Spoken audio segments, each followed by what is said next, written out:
Okay, hi everyone. I think you can probably all hear us now. This is our second webinar in our series that we're doing for our out of office. And today we're looking at speaking to the whole idea of company culture and how we maintain that and keep it vibrant and healthy in times of change. And that's something that we're all definitely experiencing right now. So I'm really excited to introduce our two members that we have who are going to be speaking today. So the one member that we have is, she's from our King West location, and she's from a team at Kin&Co. So her name is Jessica Pelchat, and she's the national director at that organization.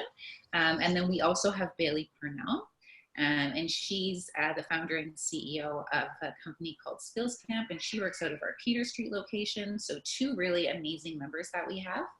So Jessica, maybe we'll start with you if you want to introduce yourself and your organization. Great, yes.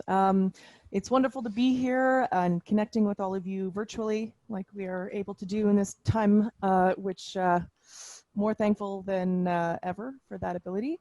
As she mentioned, I am the national director for Kin&Co. We are a management consultancy with a global presence, and our offices are in both Toronto and London. We focus on company culture, engagement, helping organizations bring their purpose to life, both for employees and for external stakeholders.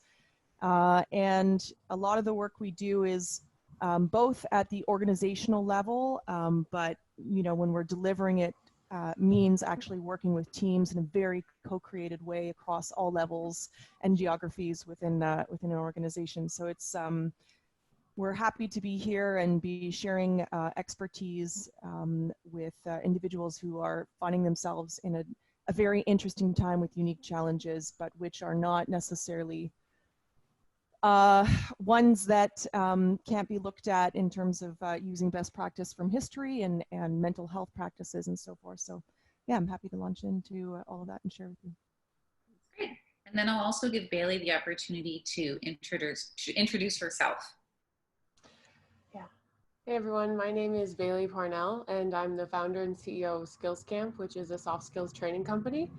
And we work with a lot of businesses, a lot of government, higher ed institutions to build soft skills in their staff and students. And so any given week, except for the last couple weeks, that could be anything from resilience one day to self-awareness to stress management to productivity, whatever that might be. And then we do a lot of it, almost 100% of it is in person. So of course, being in full transparency, the business has taken a big hit in COVID because of the lack of public gatherings. We do offer online programming as well. And then the other half of my life and my research is about social media's impact on mental health. And Safe Socials, that organization. And as you can probably imagine, that even though skills camps calm down, I'm now getting so many messages about social media and mental health during this time. So if you want to have a separate conversation about that, I'm happy to. One of the things that was just sent to me this morning that I feel like I should share just in case, especially what I'm seeing in the chat right now, is Zoom bombing. So what's happening now is because people are going online, there's a bunch of trolls out there who are actually just bombing public Zoom calls. And so if you hear anything that's like racist slurs or feedback or music or insulting things in the chat, it's not us, but it's happening a lot right now, and there's a lot of news articles about it. So I can already see some stuff going on that's a little wonky, so. Yes, thanks Bailey for addressing that for sure. So basically, I guess maybe we could start, by talking just about basically, with the situation that we're dealing with and all these changes that are coming up. Jessica, on your company's website, you guys mentioned something about how 40% of HR professionals do not have business contingency plans in place for something like the COVID-19 pandemic. So, obviously there's large organizations that would have these types of procedures and things in place. But a lot of people, and especially members in our co-working spaces, aren't part of teams that are maybe this big and would have this, you know, this type of system in place already. So, you know, a lot of people and a lot of organizations and groups are being left to sort of respond and react rather quickly because they aren't really prepared for this. So what are some of the challenges that this kind of new crisis can create both for teams and employees? Yeah, I think,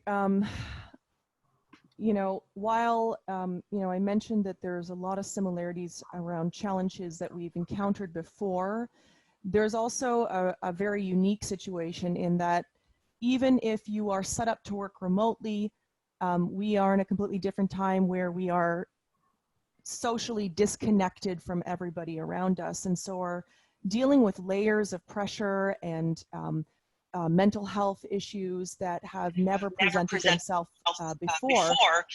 So, oh, I'm getting an echo, but one of the big things that we're helping companies focus on right now is actually mental health training, awareness, management, putting in programs and supports.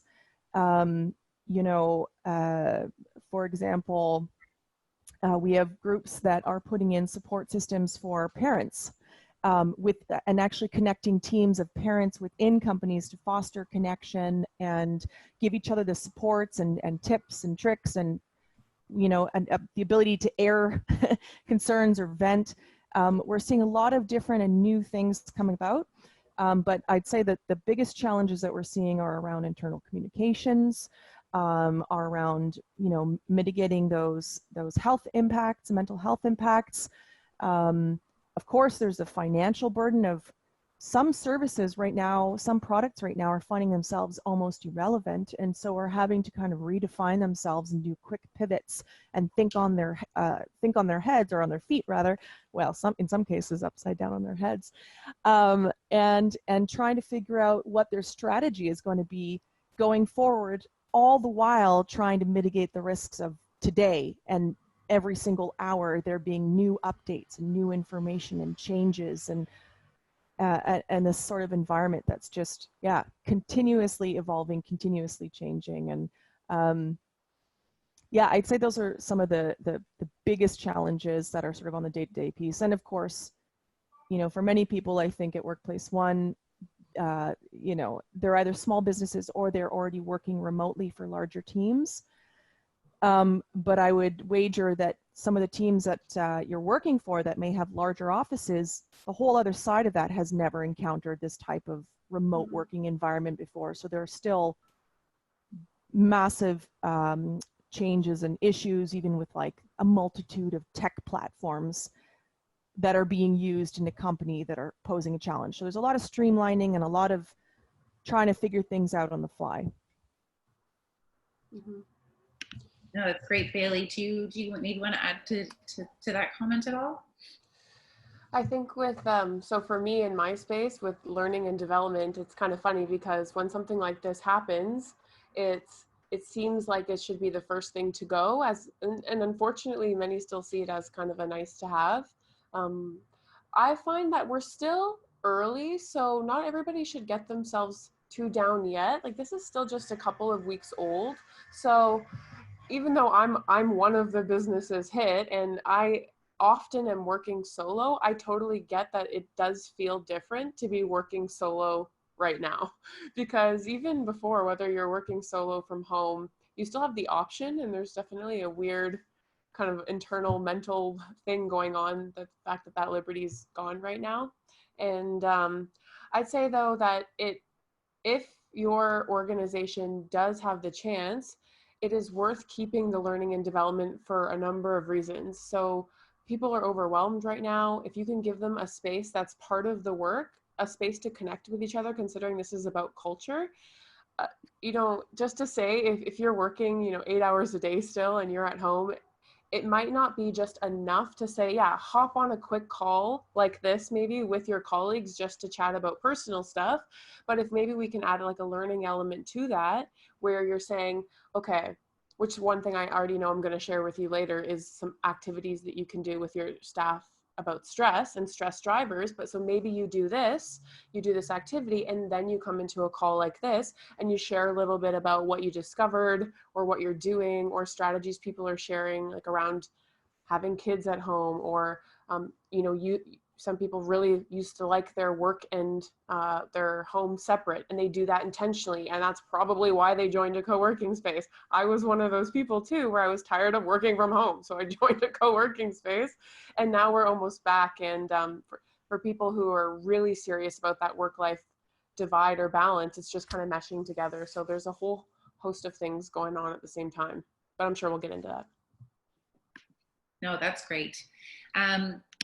I also just wanted to look at now, Jessica, when I was reading on Kin&Co, when you were looking at kind of the 3 most important things that companies and organizations need to look at right now in dealing with something like this, is the first one you talk about is best practice internal communications. So I think this is a really interesting point, and it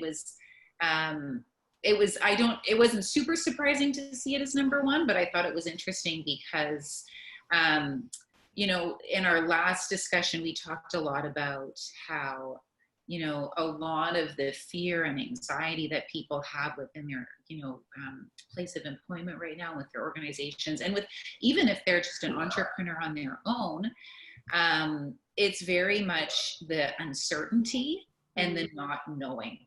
So, it's, well, what is going to happen? Like, what's going to happen tomorrow? What's going to, like, with the situation and how quickly it escalated, no one had, it was like one day everything was normal. And then a week later, it's like everything, like the world's shut down around you. So, I thought that was such a great point. And if you could just maybe elaborate on that a little bit and explain why that is so important. And sort of, I think there is also sometimes a question of, you want to provide information to your team, but also sometimes there can be too much information or whatnot. And I think this also extends to, how you deal with your clients as well. So yeah, if you could elaborate on that a bit, that would be great.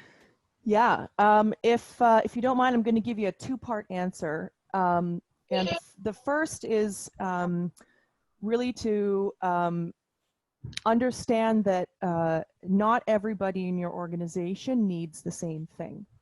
And so there's a way to look at this that's sort of an overarching structure that you could keep in mind. Generally speaking, there are kind of 4 stereotypes. Four stereotypes within an organization. The first is your big picture thinkers. They're the open and responsive types that are, ready for challenges and changes and are excited about tackling those. Then you've got your traditionalists who feel more anxious about change and worried that they'll lose what is most meaningful to them in their work.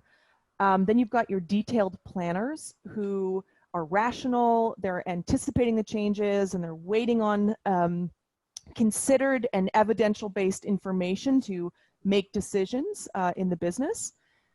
And finally, you've got your sort of practical go-getters. So they feel overwhelmed by the amount of uncertainty, and they're also a little skeptical about everything that's going on. But then, once they see the plans, they're ready to sort of execute. So just keeping that in mind, that you might actually have to, internal comms best practice actually is that you cater your communications to your different audiences. So with that in mind, and I can go into more detail if anybody's curious around that, but with keeping that in mind, I'm going to just give you a couple of tips around things you should do or things to keep in mind as you're executing communications. So one is provide certainty and clarity, even if you're not certain. That means even if it's to say, we just received this information, we do not yet know what we will do with it, but this is the process we're going to undertake to do it. People want to know that you have a handle on it and that you're being open and transparent in the process. Make sure that everyone has a safe space. So whether that's a peer group or, you know, your manager, a coaching, a buddy system, that each person has a safe space to be able to communicate their fears back. So there is two-way dialogue. Involve people. So, you know, give everybody, to some extent, some decision-making power, however small it is, so that they are able to contribute, because actually that simplifies your communications process. Because you'll actually understand what's going on, what people are needing, and by feeling useful, there's actually less anxiety that kind of transpires within a company. A big one that we're seeing everywhere right now with most of our clients is over communication. Stop over communicating. Find the right rhythm, but we're hearing left and right, I've got email-itis happening, where it's like there's 20 million emails and there's 50 sources of information and I'm checking the news and all of this. Figure out what the right balance is for your company, set a rhythm and a tone, and remember, don't just focus on the doom and gloom. There are some heavy things going on, but there are also opportunities in all of this. There are silver lining. There are good news stories that are coming out. It's important to sort of balance the negativity with the positivity in a way that feels right for your company, but not so that one is so off kiltered, because then you risk people just feeling like it's inauthentic or not the real state that you're in. Yeah. I think, and Jessica and I talked ahead of time, and with Andrea as well, about how this is coming from a few different sides of you. So we have the health of the organization, the health of teams, and kind of how the soft skills and the interaction between teams and the empathy for each other, but then also even further now into yourself and how you're managing it. And so with change, we're going to get a little bit technical in terms of the self, but I'll always try to balance the organization versus the self as part of the organization. And right now with stress, there's this thing called, this is the technical piece, but there's this thing called an amygdala hijack. So just follow me here. I love it. There's this part of the brain that's called the amygdala that is responsible for the fight, flight, or freeze part of you.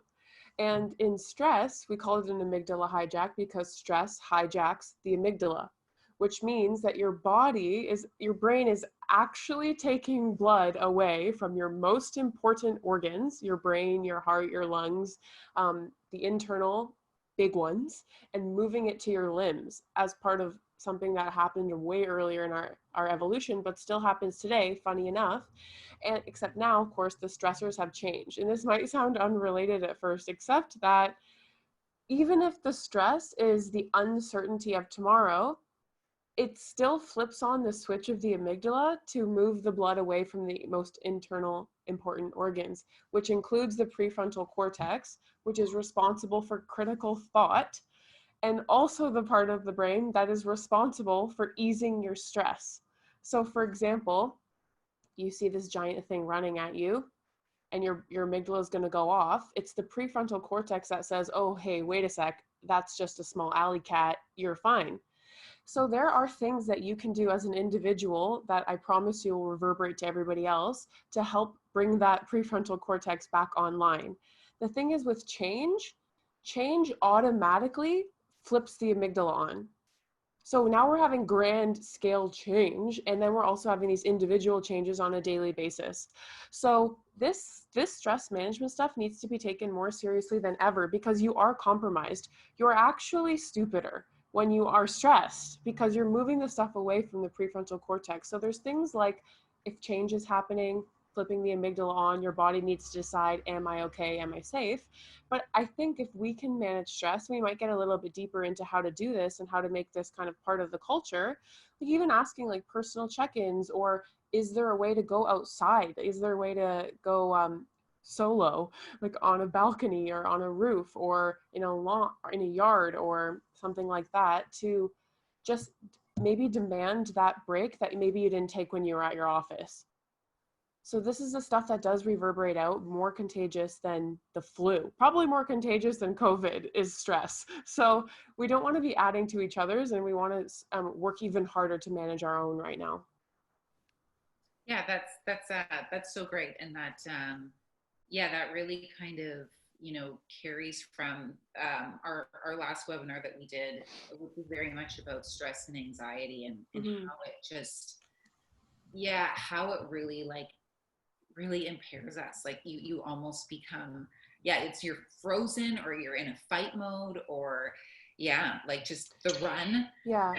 So one thing though that you can do as a team, or that you can do as an individual, and the very activity itself might feel stressful, but I promise afterwards it's better. And it's this activity, which is best case, worst case, most likely case. And you, either as a team or as a small group or as an individual, actually just plan out how you would respond in each, in the best case scenario, in the worst case scenario, and in the most likely scenario, how you would respond. And that is in itself telling your prefrontal cortex you have a plan. So Yeah. even that helps, even though the activity itself might be stressful, afterwards, you know how you're going to deal with whatever might come your way. Well, and Jessica, I think that's really speaking to, you know, that whole internal communication, just talking about it, putting things in place, giving feedback, listening, and it's all of that that just helps ease that level of uncertainty. And if you have a bit of a plan on what could happen, people are going to feel a little more at ease and a little more confident and a little more prepared to make those decisions that we're speaking to. Yeah, so I think, Bailey, you've brought up a lot of really interesting things, and this is definitely what you really seem to focus on, is sort of like the skills that teams and organizations, the soft skills, I guess you could say. When we initially had our first conversation, the one that you brought up first, which, you know, when I was doing some research on your website, was empathy. Yeah. And as most of you know, there's like normally at work, I wouldn't have my 2.5-year-old coming in the shop. But today, I'm sorry. Yeah, I'm a parent and I'm working from home, and that's just part of it. So there's very, you know, small levels of understanding when things like that happen. But maybe you can speak to some of those soft skills. So I know empathy was a big one, and I don't know if each of you maybe have some notes on those and things we're going to have to sort of those skills we're going to have to maybe flex a little more right now than what we're used to. Yeah, certainly empathy is kind of a good base, I think, for both others and for yourself. Everybody's going, in a way, there's kind of a nice, I find at least a reassuring element of this, which is that everybody's going through it. It's like if we were just going through this alone, or even if it was just Canada or just Toronto, it would be really difficult to have to explain what you're going through to others. But I think with this situation, the one thing we can all take some like solace in is the fact that this has affected everybody, at least in some way. But some of the ways you might not think of with your colleagues is what we talked about, for example, like kids, and that maybe you are working with someone who takes a lot of pride, maybe let's just say, in having work-life balance or being super effective at home because they know they're not going to be able to when they get home. And now maybe they're feeling, you know, embarrassed that this is not the case here, as you saw from Andrea, but you know, that they're embarrassed that they are having things in the background and that they can't be the kind of professional that they're used to being. And so that's compromising them, not to mention all the other stress. Or, for example, others who are used to working remotely, like Jessica, you suggested, whereas half the team, you know, maybe they're already in an office together and you're used to working remotely. So now it's almost like the tables have turned and you're so used to this, and I don't see why this has affected anything. This is how we work all the time. And yet everybody else is trying to find a new rhythm of productivity and time management. And I know even one of my sisters right now who has four kids who are not in school, she's learning. They're still working. She works for government and they're working from home, but she's now having to learn, like, oh, clearly between 8 to 10, I cannot take calls. Like this, we're still in this early phase. Between 2 to 4, cannot take calls or whatever it is, because she knows when the kids need to eat, but we're all just learning this. So empathy is one of it too. Part of that empathy is also like figuring out the online. So I found that with training and development, which is why I'm hopeful for the next month of this. But in the first few weeks, companies are still trying to figure out, like, it's kind of like a shock wave to the face, of course. Like, holy moly, maybe we were unprepared for this. I think it's fair to say most people are unprepared for a global pandemic. Humans aren't really good from learning from history. So we make the same mistakes pretty often. And so again, solace in the fact that we're all doing this together, and lots of companies are figuring out, do we even, what does it even take to go remote, and how do we train people on that? And so we are still in this transition phase, and that's going to happen. And that's also empathy for yourself in a way, because yeah, you might be less effective than you normally are, and that's okay. We're going to figure this out. We also I've talked about stress management. Part of that is resilience, making sure that you are kind of, it's so funny that I'm saying this, but all this self-care stuff from the last 2 years, people are really going to start feeling right now, because you're going to realize you just need to like top yourself up, or else you can't keep giving to everybody around you who needs something all the time. I think I could rant about this forever. What are you finding, Jess? I mean, I completely agree. Actually, what comes to mind is, when you're on an airplane and they always say you have to put your own oxygen on first, your own oxygen mask on first in case of an emergency. So I think that's a learning to keep in mind here is that as you're leading teams or with your coworkers, and obviously so many people want to help and want to support each other, but it's really actually important to practice those pieces for yourself and actually put in,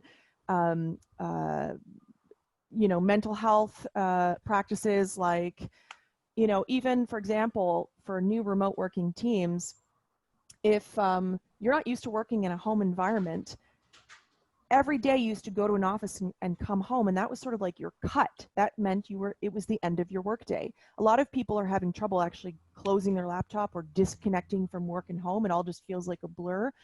So putting in a practice that actually is your ritual, whether it's changing your clothes to your really comfy stuff if you weren't already wearing them, or going for a walk, or, hitting a gong, like whatever it is that sort of rings right for you, pun intended, putting in a ritual that says that I'm done. So yeah, I think that mindfulness, but practicing it yourself. I also think flexibility and adaptability is just such a huge piece right now, because different organizations have different levels of sort of, encouragement around innovation and permission to fail, and, have kind of built cultures that in one way or another. So I think building up skills around staying open, staying flexible, stepping outside of the box, being ready to adapt and to change in your ever-changing environment is really important right now. And I think that the productivity and time management skills are huge, but I think that those are also often a byproduct or the result of good systems and good morale. If you have those pieces in place, then automatically sort of the rest kind of fall in line. Yeah, there's some things that we are taking from things that we would recommend for culture offline, and we're just saying, just do that online. Like when you have a meeting like this, for example, I think that offline, to build good culture, you should be having personal check-ins with your team. Anyways, you should be, if you want, as a leader, if you're someone listening right now who maybe does have the authority to say, we're going to start this call with just like a small icebreaker, like what do you do for fun? Like go around and kind of keeping that culture going of the personal touch. Right. There's also, of course, obviously I'm biased, but I wouldn't say it if I didn't believe in it, that learning is a good way to do this because you're giving people a shared experience. But it could also be something like these games, like even just like, oh, we would normally have a team social. Okay, well, maybe our team social could be kind of like an online game that we're playing, or trivia or something like that, to keep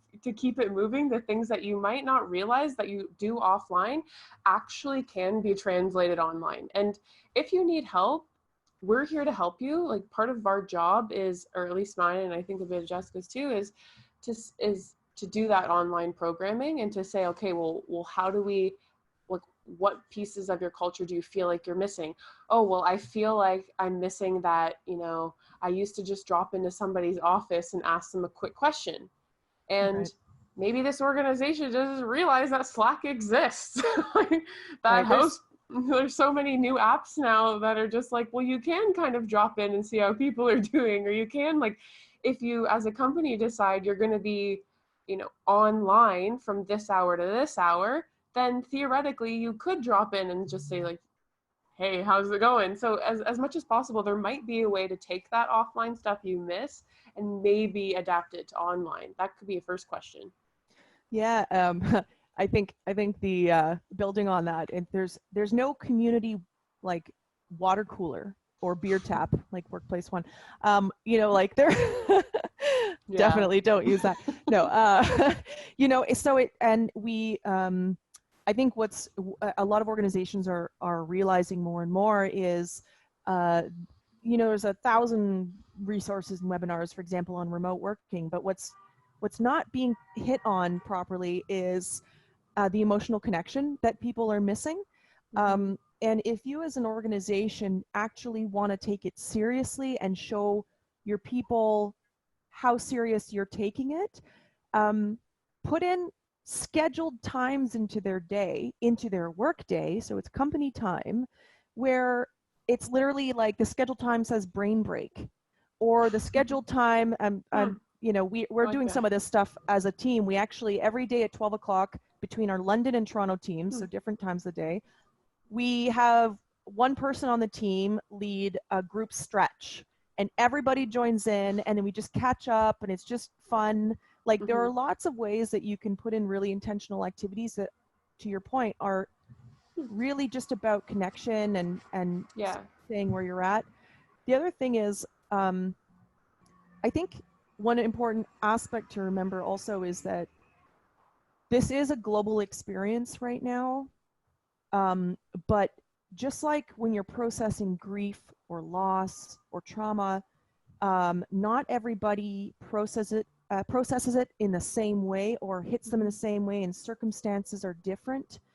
Sometimes quite polarized. The artist community right now is worried about how to feed themselves, or people are working remotely, or there's different challenges that are transpiring. So empathy, back to your point on that, that's huge in that respect. But I think just you could even, for example, build a tool at your company that's like a contemplation tool, and you just recognize what are the 7 stages we think that most individuals will go through during the COVID process, like anger, sadness, resentment, hopefulness, like whatever those things are. And even at the beginning of your well-being session, you could just say, all right, how are people feeling today? The one word's like, oh, I'm in anger, or I'm in contemplation, and recognizing that things are not linear, and that people experience it differently, but that you're all in it together, I think helps remove any possible alienation of people who are like, hey, it's week 3. How come you're not feeling better yet? I know in our team, there are some people who are feeling more stressed right now, and I'm feeling more, relaxed into this. And it's just interesting to see sort of the variances that are happening. But I think recognizing those is you're going to see people you've even known for a very long time behaving in ways that you've never seen, let alone, working with people online that you've never met before. Yeah. You can put also, we talk a lot about well-being programs, but I think those like buddy systems are really important, where it's just about personal connection. And maybe you say, okay, let's work on top 2 to 3 challenges together, and it can be home life, it can be whatever you want, and you've got some sort of peer-to-peer support.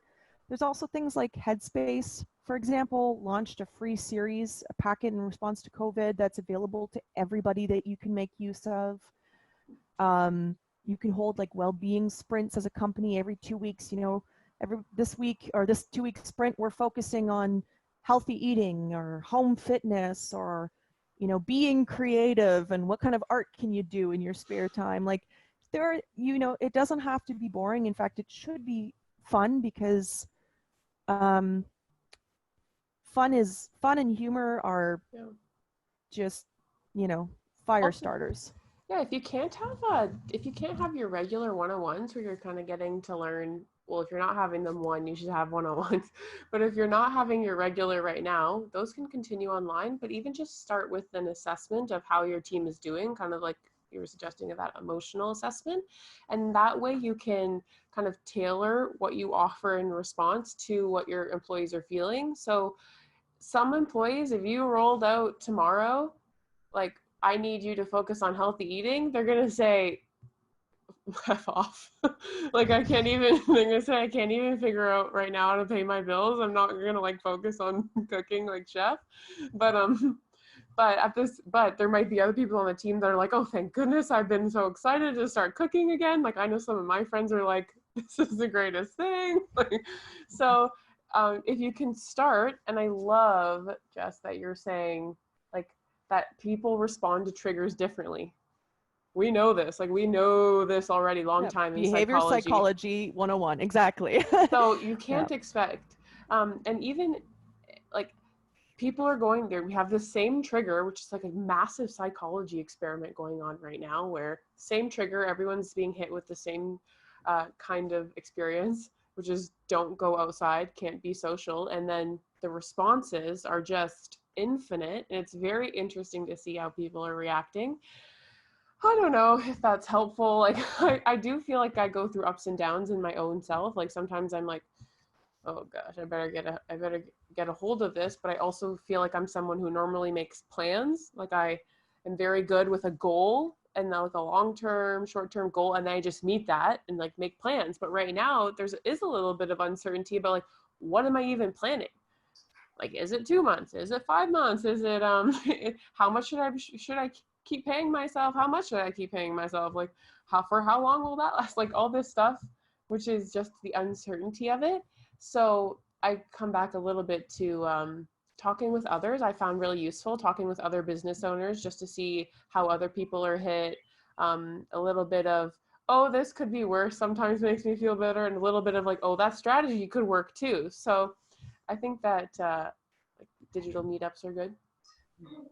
Yeah, I think the really valuable thing that we keep seeing come up in this conversation is that this is such a global shared experience, and apologies for the child yelling in the background.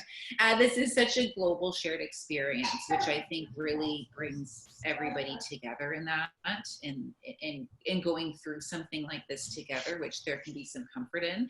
But yeah, it's also balancing how much everybody's handling this so differently, and how it's not only affecting people differently. Like Bailey, you said your business, it was such an immediate impact. And I have friends who work in hospitality, and it was like overnight their doors were shut and they did not have an income.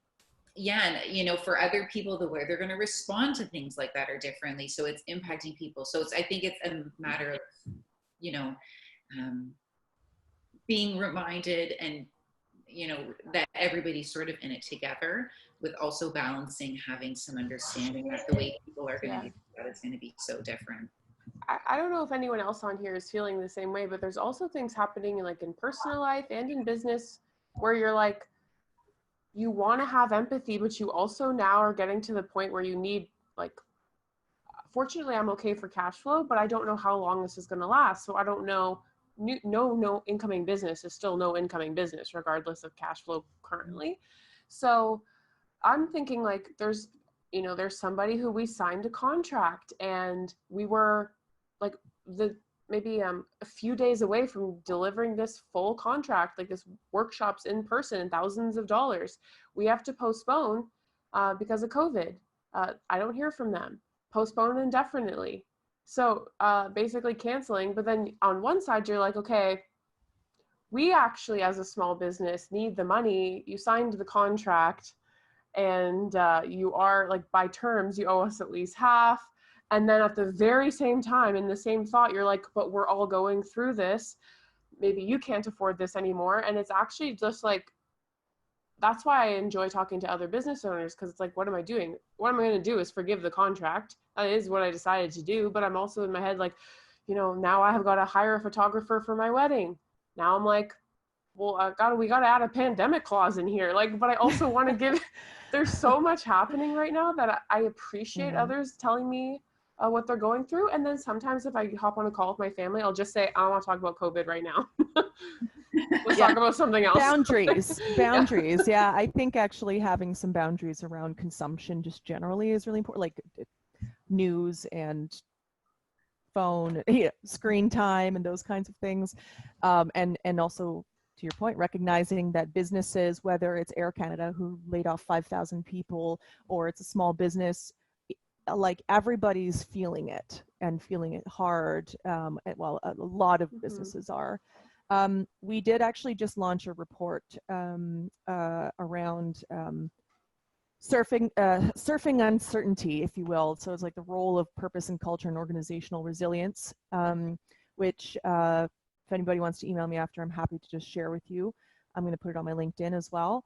But I think it's really, this is a time when there is some opportunity in front of us to,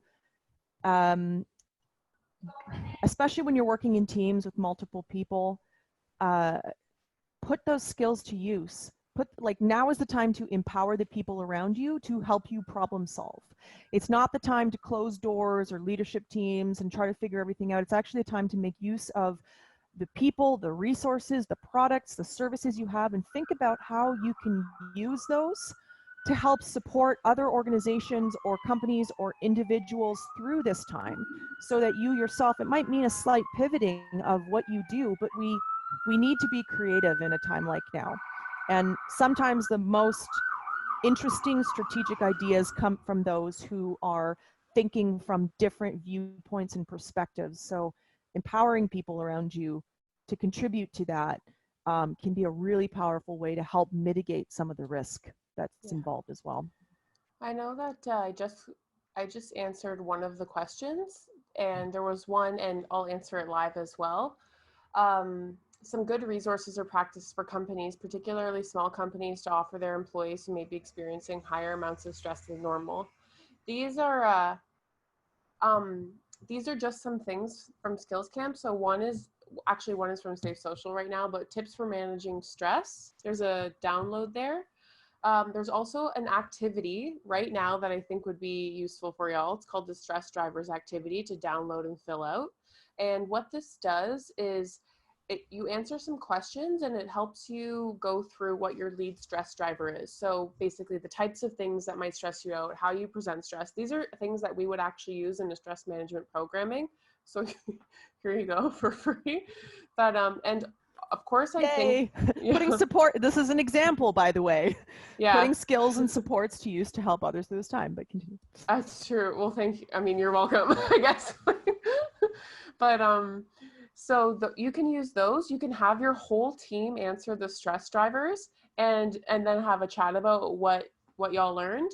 I would definitely recommend, of course, I'll always recommend online programming and through SkillsCamp, or even like live facilitation like this, like hosting group discussions. There's also a bunch of online stress and mental health services. This actually seems a little bit unrelated, but I mentioned that I was rolling out Safe Social as an organization, and as part of that organization is kind of how can you make tech work for you. So Jessica already mentioned there's like things like the Calm app and Headspace, and I have a whole bunch of other ones, like even Kids Help Phone, you might not even realize has chat extensions. So there's even things that maybe as a company you can either do yourself and say like, this is important to us, we're going to have a wellness break and we're all going to do guided meditation together, or you can realize and share that there are resources out there that already exist, that maybe it's just about buying a company subscription to, or even just like telling your employees, say for example, Peloton right now, I didn't even know this until someone told me, but Peloton is free for 90 days right now. And that Peloton has online classes that you can do live or pre-recorded, and it is not just biking. There's apparently stretching and yoga and strength and all this stuff. So you can even just say like, hey, did you know this, and this is all free right now? And then making it a part of the culture together. And what we'll also do is take this opportunity to shamelessly or very shamefully promote the fact that like we're trying to provide those things to all of our members as well right now. So those of you who are with us on Tuesday, you know that we launched a workplace one wellness initiative called Here at Work. So that's a 4-week guided meditation program to really help you deal with a lot of the things that are going to be coming up right now, and helping deal with some of the stress and anxiety that you might be feeling. So yeah, I know our team is doing it all together as a group, which I'm really looking forward to. And I think, Bailey, you brought up that really interesting point about how it's very much about stuff that you're dealing with on a personal level, and things you can do on your own time, in your own space, like that's so important. But then also having like sharing that and maybe sharing the experience, so it's you can all learn from one another and what everybody's going through.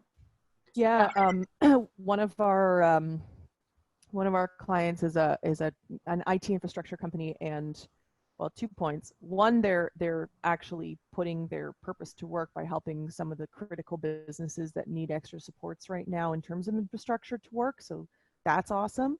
But in terms of fostering that individual connection as well, they actually put up, well, they have an intranet and an internal web portal that they are having individuals from across the company, and it's international, contribute stories about what their home working life is like, and like pictures of what it looks like, and home cooking with their family, and like craft building with their kids, and you know, or hair pulling out because I'm going crazy, whatever it is. But it's like sharing real stories and real anecdotes, and just showing that it is also there is that shared experience component, and even though it might surface in different ways, everybody's feeling it.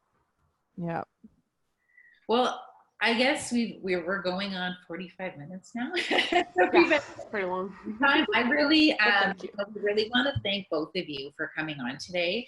I don't think anyone who watched this could argue that, you know, any differently, that you guys have just been such an amazing resource of information. You've provided such amazing guidance on this topic. I know there's a lot I took from it.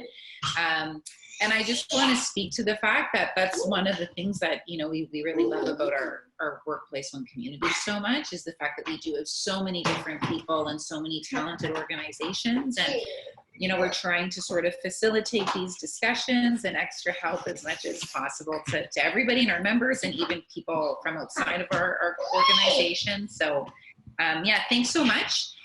We'll also, maybe we'll try and put together a list of some of these resources that you guys have mentioned and provide it to members afterwards.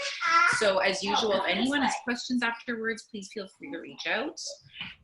Bailey and Jessica have been so awesome, and yeah, so thanks so much again. And yeah, have a great day. I'll let maybe Jessica, if you want to say a few parting words. Yeah, we're just looking to help companies through this. We've been fortunate in that we're not in a place where it's, you know, we've got a lot of active clients who pivoted some of the projects to help them with their immediate COVID needs, and we're seeing a lot of need for that right now around building cultures, helping with remote working teams, helping with mental resiliency, you know, L&D and performance management. All of these things still are in play and are happening whilst there's this environment. So, you know, if there's anything like that comes to mind as a need for anybody, we're doing a 12-week resiliency boot camp, which is a lot of fun. I've dropped my email into the chat here as well. Please feel free to reach out. And yeah, it was great to be here.